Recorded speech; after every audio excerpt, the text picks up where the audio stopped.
Hey guys, Joe here.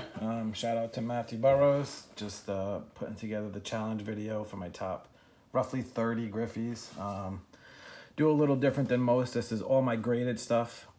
Shout out to John D, who I don't even think is on Facebook any longer, but he was a Griffey guy that, me and him talked a lot, and he was huge into grading and I wasn't. And then dealing with him, dealing with basketball collectors who are on another level, I kind of slowly switched into wanting the best examples I could find of everything. So that's kind of where my direction is now. I do, have other stuff that I keep, but, this is basically my untouchable stash that, will be with me for a while. First up is 4 cards that three of them actually fall outside the range. One is 2004 Finest X-Fractor. This is numbered to 139. I just think these cards are really cool. I started getting more into the Reds era, even though I never did before, but some of the Finest kind of grew on me. We got these 3. These are all numbered to 25.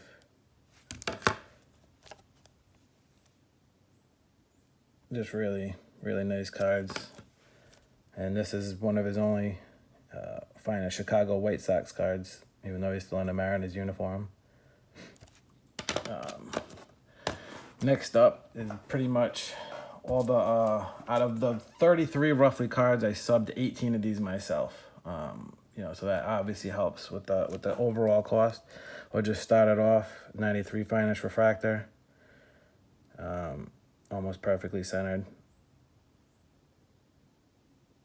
These cards just keep appreciating in value. I remember when they used to be like $300 raw. Now it's minimum 900. So every year they seem to keep growing. 94. I still remember buying a pack of this as a kid. Little fingerprint on there. And pulling Kirk Reuter was my best hit of the pack, but I've always loved this year's Finest. These actually aren't super hard to come by, Gem. I think there's like 18 of them.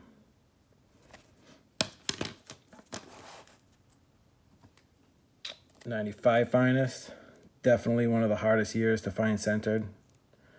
Again, this one is almost perfectly centered. Just wicked awesome shape. These are really undervalued, I feel. Then we got 96 Finest Bronze. Again, super hard to find without print lines and centered. At least for Griffey. I know some other players I've seen come up. Don't mind my horrible lighting. Then we got 96 Finest.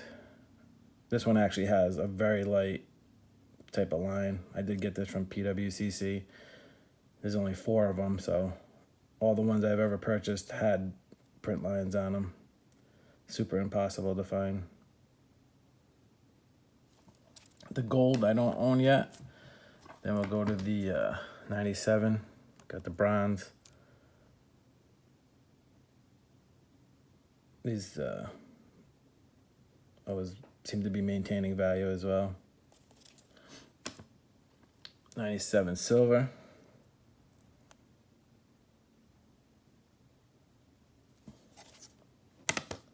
Then we got the 97 gold.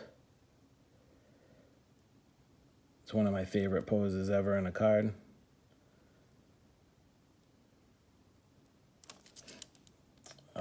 One of the precursors to a superfractor, the silver embossed. Definitely one of the nicest looking refractors of the 90s, I think. It just pops so well.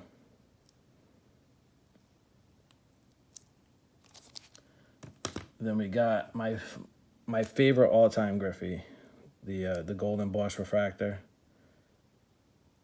This is a card I've actually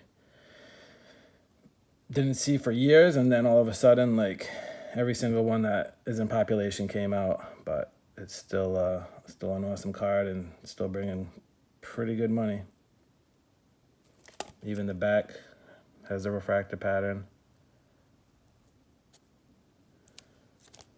Just an awesome card. And this particular one, some of them have like greening on them, and like a duller color through his uniform. This one is really bold.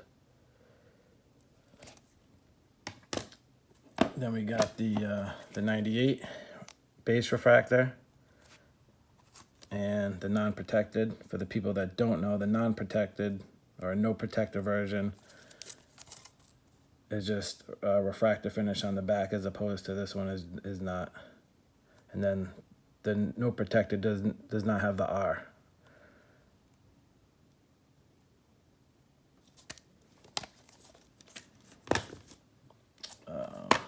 Then we got 3-in-1, the base version, and the 2 subset versions, Sterling and the gems. Might not be able to see it. Some of them do have the refractor finish. The gems, I think, doesn't on the back.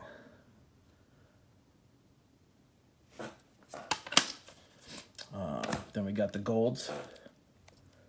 So I actually have 1 gold at PSA, which is the gems, and I'm missing the base version. So 2 left for a complete PSA 10 run. These cards, super nice.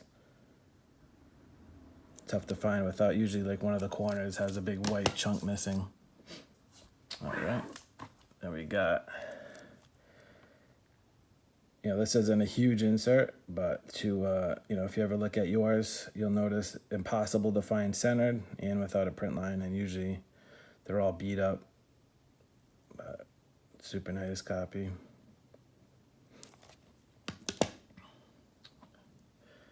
Bomb and chrome. This one I didn't think would be as tough as it is to find. Gotta change out some of these sleeves. But yeah, there's only, I believe, 5 of these. But when I sent a couple in, I didn't realize, the centering on the top to the bottom was like off on a bunch too. But just a tough year to find gem. This one I actually bought off eBay, 40 bucks, and was just sent in, boom, PSA 10. I actually did sell it, but then bought it back when I decided to put the 10s together. Another iconic one, super tough to find. Really grown over the years, 96 Topps Chrome refractor. Just to find centered alone is like almost impossible. I actually got this one from Chaz in a trade. Or I sent it in for him, and if it gemmed, I told him I'd buy it, so I did. 97, there's only 1, and then 99 there is 0. So trying to find that complete run will be to be tough. Then we got the 99 atomic.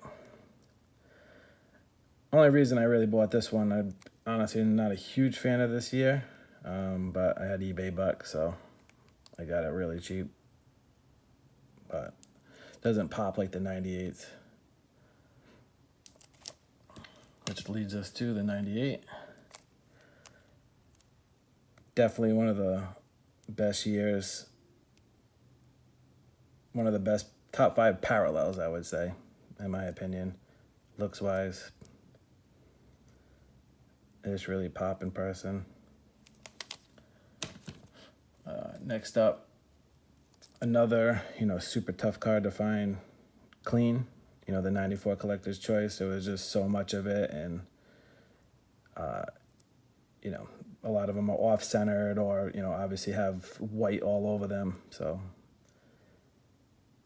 Mike Wires was kind enough to reach out to me on this one, so I purchased it. Another one of my favorite cards, the Man.